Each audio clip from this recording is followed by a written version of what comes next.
Hey guys, Diego here. Today I have a 2013 S550 and I need to reseal the timing covers. From what I see, everybody's doing this at the dealership, and well, I just got one of them today. I thought I would show you because I don't see any information on YouTube on how to do this. It's fairly straightforward. I mean, but I understand how some people might want to have a step-by-step process, and maybe some tips so you don't break anything. Obviously, if you worked on a Mercedes before, you know how to remove these. These are just, they pop in and out. Remove the cover. There's clips, and then watch out because never mind, it's not a S600. They're just clips, so pull up. Obviously both sides, and then here are the covers. According to Mercedes, these bolts must be replaced, and because capitalism, they're $6 a piece. It's kind of frustrating because they're just bolts. Even if they're $3, I'd be like, all right, $3. It's your car. You make bolts for however you want. Make them however you like, but $6 seems like theft. It's like 80 bucks for freaking bolts, but it's Mercedes. So remove the charge air pipes. The manual says to remove both of them, but I'm gonna take a wild guess and say we only need to remove the top ones for ease sake. But I've been having a really tough time removing this. I was seeing if there's a trick, maybe another way to access it. As you can see, I'm using a short wrench with 3/8 to quarter adapter, wobble sockets to get extra range, and then a universal joint at the end with a 7mm. And what that allows me to do is get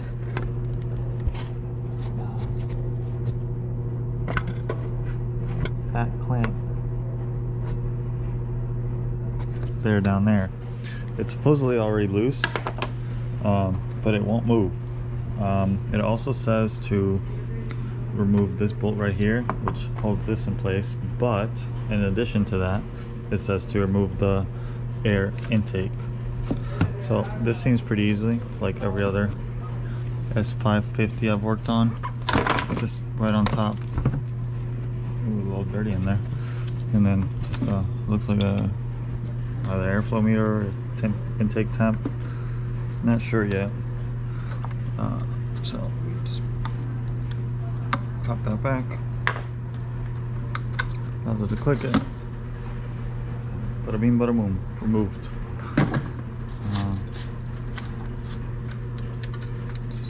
So I just wanted to see what's going on here. Haven't done one of these. Haven't done spark plugs or anything on one of these yet, so it's new to me. So I removed obviously both of these clamps right here.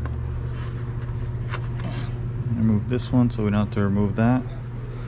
And then as far as this goes, it would seem simple, but like I said, it's stuck down there. I'm gonna go ahead and try with a pick, maybe a straight one, and then I'll update you and let you know if there's any tricks.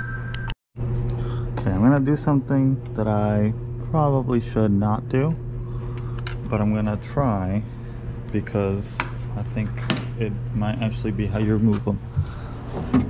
I know there's some probably Mercedes techs out there that are rolling thinking of me doing this, but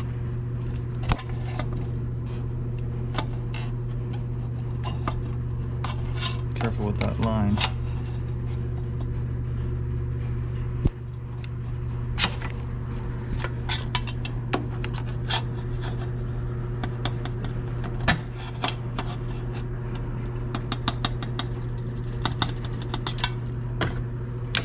Check if I'm damaging anything.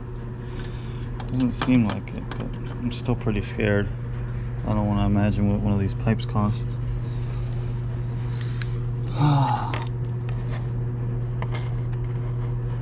It looks like it's just a clamp, and obviously it's loose, so it should be able to come out, but the angle doesn't allow me to pry it off. So I kind of have to still remove it slowly.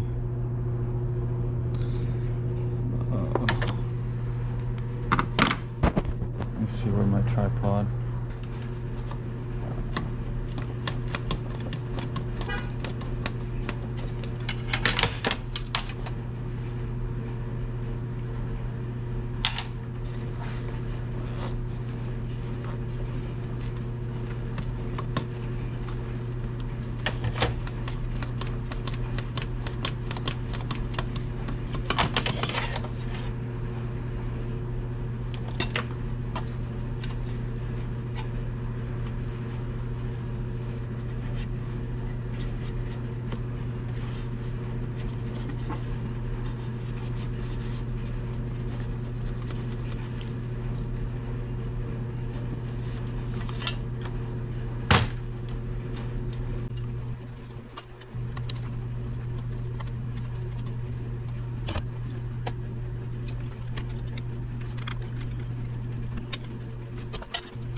So that was a lot more force than I really like to put on it, but it looks like we were successful. That's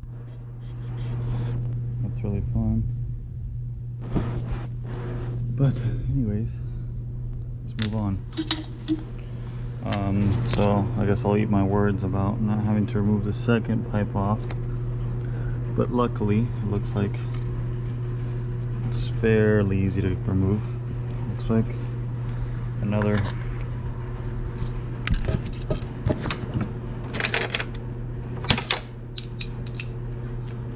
bolt up here.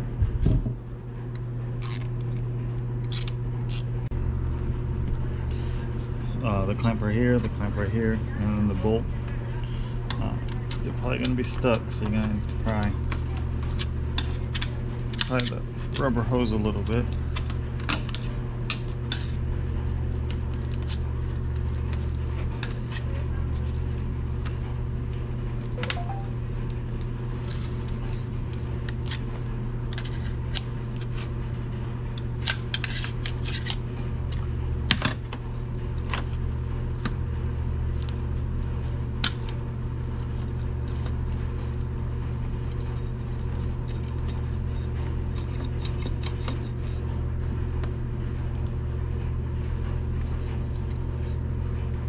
Look at that, there's another bolt. Down.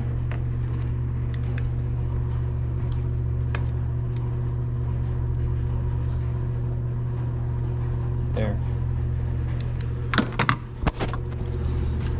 So don't pull too hard.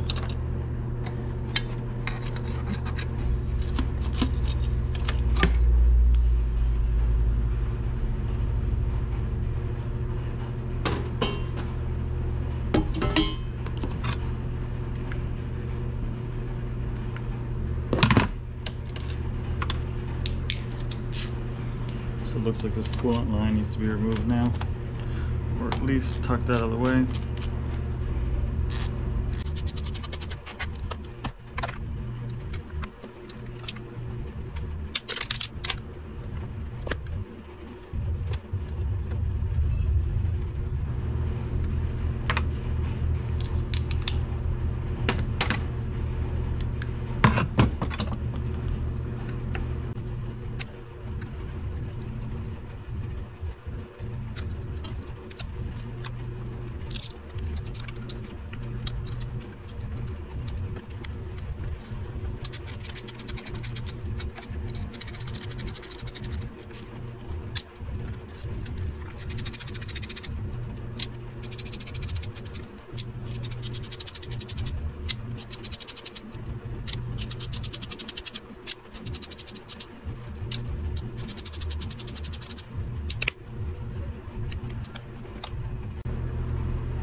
So I remove all the bolts. Let's see if we can just pry it off nicely.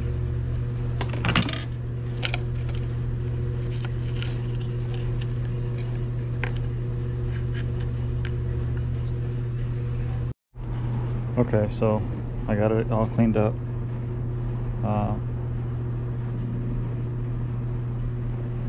Sorry, bothered. So I got it all cleaned up. I used one of these. I know it says not to use anything abrasive, but I tried with the plastic. It just was not doing it. I think it's exaggerated a little bit. The point of the silicone is to take away anything, or take away rough surfaces and make them seal together. If it was a perfect seal, you would use a metal gasket, but it's not. It's rough, so that's why sealant's used. I would argue that scuffing the surface actually makes a better seal than otherwise. This side looks a little different, easier and harder in ways. I just want to cover this up, make sure nothing falls in there. So the pipe looks like it removes easier because it's not holding it in the same way, and it can be tugged on easier. And also looks like the clamp might be easier to access. It's down there.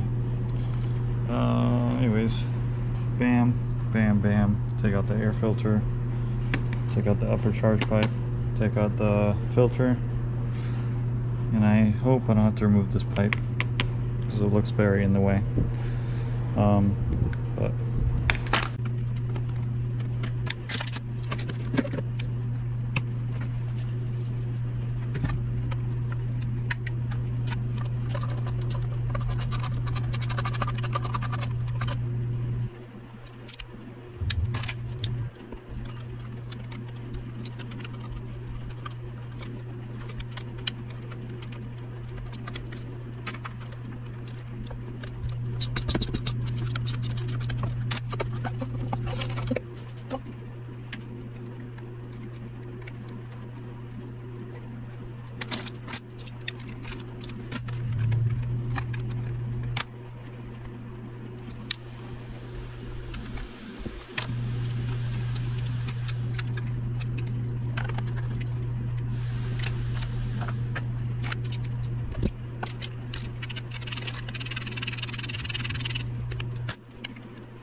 alright, so I removed all the bolts.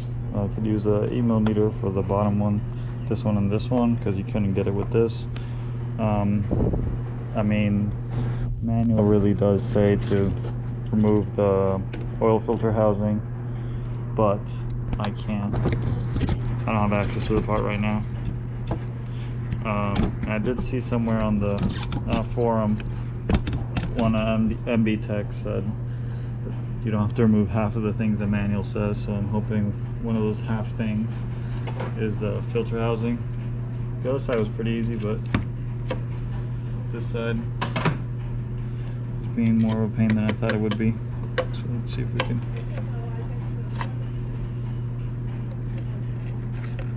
Oh, would you look at that?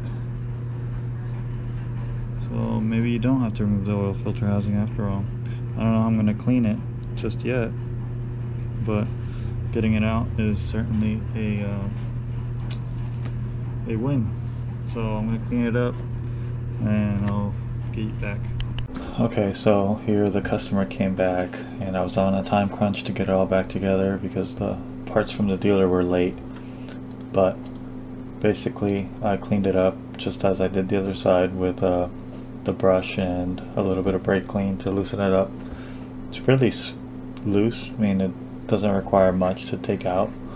Most of the silicone actually stayed on the cylinder head, so that was easy. I used some ultra gray gasket to set it back in place, and then I put the new aluminum bolts back in. I will post the torque spec in the description or at the end of this video, and pretty much putting it back together is the same as taking it out. If you know how to take it out, you know how to put it back in. The only thing I would worry about is the aluminum bolts and the torque spec, but everything else can be at your own discretion.